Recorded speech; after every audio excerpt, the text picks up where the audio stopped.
గడిచిన రోజుల్లో మీలో ఎంతమంది దీని గురించి విన్నారో నాకు తెలియదండి. నైజీరియాలో మరి భయంకరమైన క్రిస్టియన్ పర్సిక్యూషన్ జరుగుతూ ఉంది. నైజీరియా ప్రాంతంలో మరి క్రైస్తవులను వేలగా చంపేస్తూ ఉంటే అక్కడున్న దైవజనులు ఇంకా మేము బరియల్స్ చేయలేకపోతున్నాం, మాకు ఎవరైనా సహాయం చేయండి, దీన్ని ఆపడానికి మాకు ఎవరైనా సహాయం చేయండి అని దైవజనులు కోరుతున్నారండి.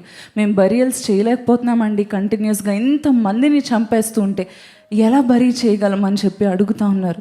సుమారు 7,200 మంది క్రైస్తవులను ఆ ప్రాంతంలో చంపేశారు వారి విశ్వాసాన్ని బట్టి.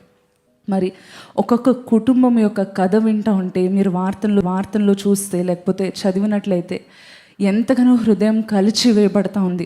ఒక్కొక్క కుటుంబంలో ఒక వ్యక్తి అయితే ఒక ఫార్మర్, ఆయన మరి అప్పటి వరకు తన కుటుంబం అంతా చాలా సంతోషంగా ఉండేవారంట. 10 మంది తన కుటుంబంలో ఉన్నారు.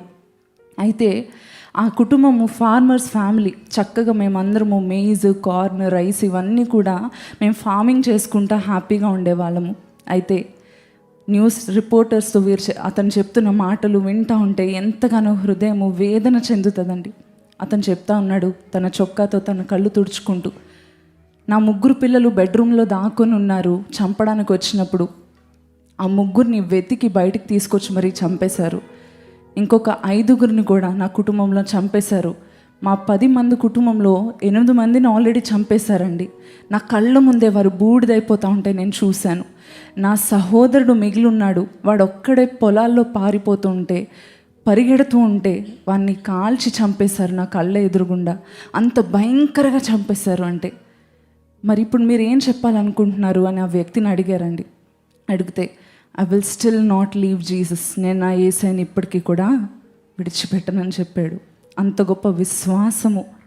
తన కుటుంబంలో 8 మందిని చంపేశారండి. మన జీవితంలో ఒక చిన్న కీడు రాగానే, దేవుడు ఏదైనా మేలు ఆలస్యం చేయగానే మనం చేసేదేంటి?